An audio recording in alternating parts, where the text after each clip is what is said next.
जी दोस्तों, आज की जो व्लॉग है ये कुछ स्पेशल होने वाली है। ये मेरे को बहुत बहुत बहुत बहुत बहुत ज़्यादा पसंद होने वाली है, क्योंकि अभी से हम लोग 9 दिन कंटिन्यू शूट करने वाले हैं। क्योंकि हम मेरा जो नेक्स्ट व्लॉग जितने भी आएंगे वो होगी माँ दुर्गा के नवरूप की कथा।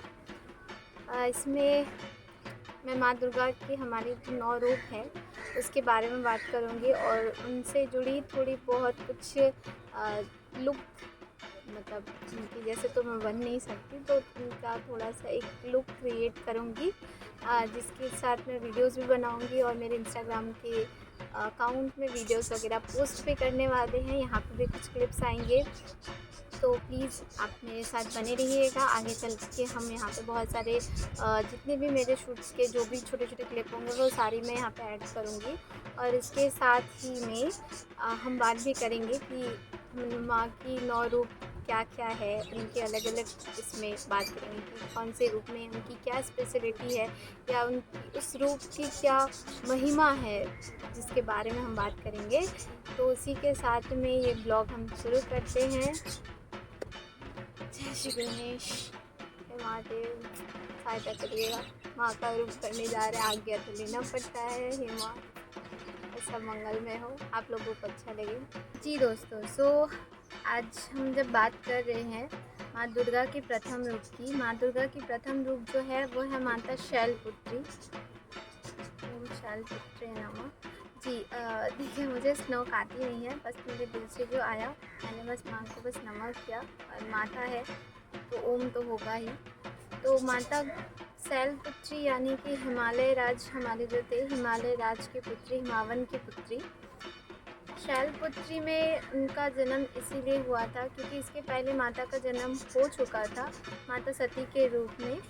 महाशक्ति ने ऑलरेडी जन्म लिया था माता सती के रूप में, जहाँ पे उनकी जो जन्म हुई थी वो ब्रह्मा के पुत्र दक्ष, महाराज दक्ष के यहाँ हुई थी। किंतु दक्ष जी को हमारे महादेव पसंद नहीं थे, उनको बिल्कुल भी वो पसंद नहीं थे, तो वो नहीं चाहते थे कि उनकी पुत्री का विवाह महादेव से हो। पर फिर भी माता, होता है ना, प्रेम में चाहे लाख बाधा हो कोई रोक नहीं सकता। तो माता का जो विवाह है वो एट द एंड हो जाता है हमारे महादेव के साथ में। बहुत सारी इसके पीछे भी कहानी है, किंतु अंत में उनका विवाह होता है महादेव के साथ में, जब वो माता सती के रूप में थी। फिर महाराज दक्ष के यहाँ पे एक यज्ञ रखा गया था, जहाँ पे सभी देवी देवताओं को निमंत्रण दिया गया था। सारे देवताएं आए थे, नारायण भी गए थे, ब्रह्मा जी भी गए थे, किंतु महादेव को निमंत्रण नहीं दिया गया। तो ये बात जब माता पार्वती यानी हमारी माता सती को पता चली तो उन्हें ये बिल्कुल अच्छा नहीं लगा कि उनके पति को नहीं बताया गया, जबकि बहुत बड़ी यज्ञ थी। और उनके मन में भाव ये सब ज़्यादा से अच्छा कि मतलब उनके हस्बैंड को इनवाइट नहीं किया गया, महादेव को इनवाइट नहीं किया गया।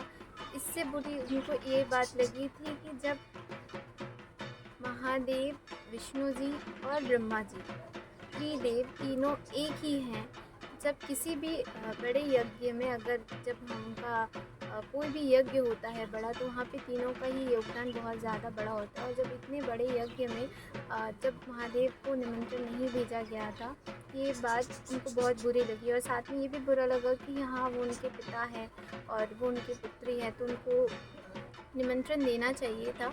बट फिर भी माता ने कहा कि जैसे कि वो तो उनकी पुत्री हैं, फिर भी वो वहाँ जाना चाहती थी कि अपने पिता के घर में जाने के लिए आज्ञा लेने की क्या बात है। इसके लिए उन्होंने महादेव से भी बात किया, और फिर महादेव ने काफ़ी मना करने के बाद में भी माता सती जिद पे अड़ गई थी। और अंत में माता सती जाती हैं महाराज दक्ष के यज्ञ में, जहाँ पे उनको बहुत अपमानित किया जाता है। बहुत अपमान देने के बाद महादेव को बहुत बुरा भला कहा जाता है। तो माता सती इस बात को फिर एक्सेप्ट नहीं कर पाती है। उनको बहुत बुरा लगता है कि कोई उनके हस्बैंड को इस तरीके से बोल रहा है, उनके पति को, उनके आराध्य को इस तरीके से बोल रहा है, उनको अच्छा बिल्कुल नहीं लगता। जिसके बाद इतना कुछ सुनने के बाद वो उनके अंदर वो हिम्मत नहीं आती है कि वो वापस महादेव को जा कर के मतलब देख सके, उनको फ़ेस टू फ़ेस उनको संभाल सके, उनसे कुछ कह सके। तो इतना अपमान होने के बाद में, महादेव की इतना सुनने के बाद में, उसी यज्ञ के यज्ञ कुंड में कहा जाता है कि उसी यज्ञ के यज्ञ कुंड में माता सती ने अपना देह त्याग किया था। और उसके बाद ही उन्होंने माता पार्वती के रूप में हिमालय राज्य के राजा हिमावन के घर पे उन्होंने वापस जन्म लिया था माता पार्वती के रूप में, जिन्होंने उनके माता पिता ने उनका नाम रखा था माता पार्वती। तो यहाँ से उनकी फिर नई एक यात्रा शुरू होती है। और इस बार उन्होंने पहले ही अपने नए माता पिता के यहाँ पे जन्म लेने के पहले ही उनको ये बता दिया था स्वप्न के द्वारा कि हाँ, वो उनके यहाँ पे माता जन्म लेने वाली है, और उनकी जो भी यात्रा हो उसमें कोई भी रुकावट ना डाले। तो इस बारे में उनको पहले ही सूचित कर दिया गया था। उसके बाद जाके माता का जन्म हुआ था वहाँ पे। तो पहले जब उनके वहाँ पे जन्म हुई तो शुरू में हमारी माता पार्वती की भी माता उनको बहुत ही रोकती थी। उनको पसंद नहीं था कि वो इस तरीके से जा रही हैं माता, मतलब महादेव के सबसे पहले महादेव की आराधना में लीन रहना, उनकी पूजा में खोए रहना, उनको भी ये अच्छी नहीं लगती थी। पर धीरे धीरे जब उनको ये रियलाइज़ होता है, उनको ये आभास होता है कि नहीं, ये तो पहले से ही निर्धारित है, तो वो भी उनको नहीं रोकते हैं माँ दुर्गा की कथा पे। हम उसके लिए फिर आगे भी बात करेंगे। बट अभी इसके पहले माता का जो पहला रूप होता है शैलपुत्री, यानी कि हिमालय राज हिमावन जी की पुत्री। और यहाँ पे उनको ये अनुभव होता है कि हाँ, अब उन्हें भी महादेव से प्रेम है, और वो महादेव के प्रति अपना प्रेम व्यक्त होता है उनके अंदर में। वो फीलिंग्स वो आना स्टार्ट होती है, जहाँ पे उनको ये रियलाइज़ होता है, और उसके बाद ही वो महादेव की आराधना की ओर आगे बढ़ती हैं। तो इस रूप में माता की महिमा बहुत ही ज़्यादा है। जैसे आगे हम आपको बताते हैं इस रूप में माता की और क्या क्या महिमा है। माता शैलपुत्री के बारे में हमने अभी बात किया, और उसी के साथ में हमने ये बताया कि माता शैलपुत्री का जन्म कैसे हुआ।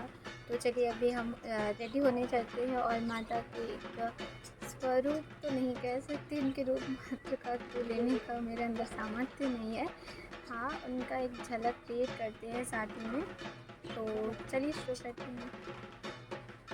जय माँ, सब अच्छे से हो जाए। अभी हम सारी ड्रिपिंग कर चुके हैं, काफ़ी कोशिशों के बाद फाइनली सारी ड्रिपिंग हो चुकी है। अभी हम जा रहे हैं मेकअप की तरफ।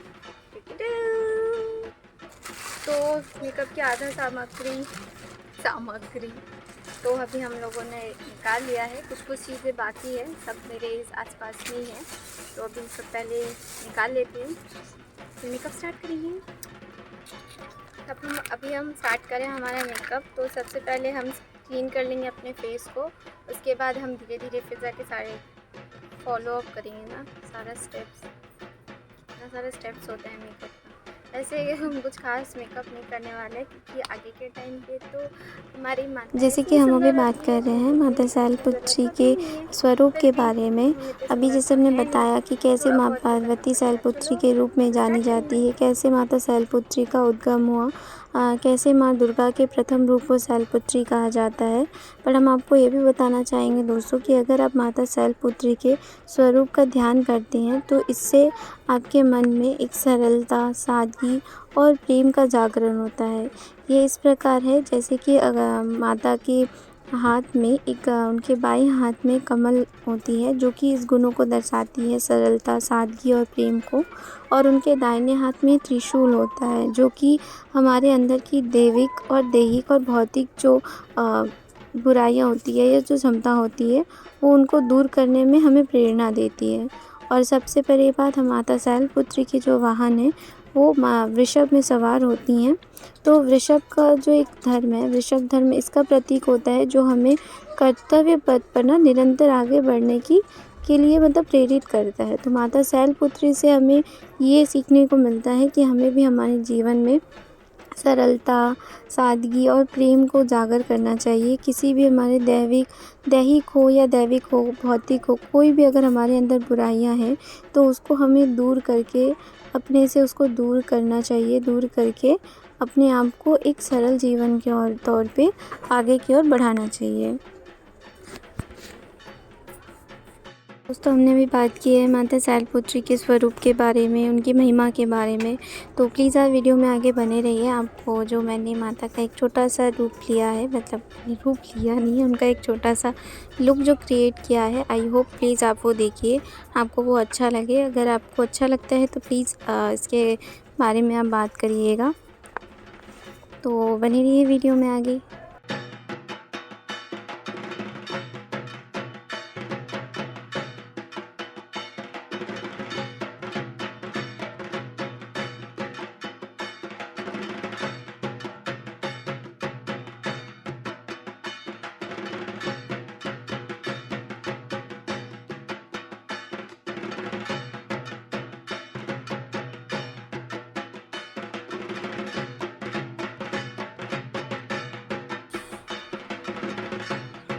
तो मेकअप अभी हो चुके हैं, बस तिलक लगाएंगे, हेयर करेंगे, ऑल डन। मिलते हैं खाने लुक के बाद।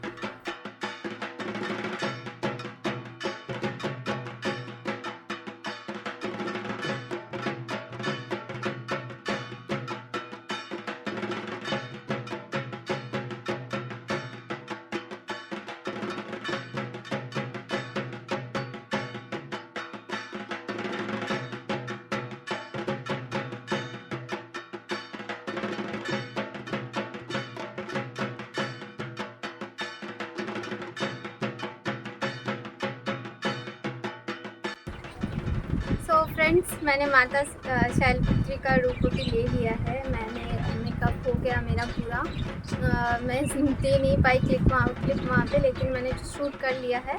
सारे वीडियोस मैंने शूट कर लिए हैं और फिर आगे मैं कुछ क्लिप्स यहाँ पे ऐड करूँगी और फाइनल जो वीडियो होगा वो आपको मेरे इंस्टाग्राम में देखने को मिलेगा, इंस्टाग्राम अकाउंट में। तो प्लीज़ जाइएगा मेरे इंस्टाग्राम अकाउंट में और वीडियो को देखिएगा, लाइक कीजिएगा मेरे वीडियोस को और प्लीज़ फॉलो करना।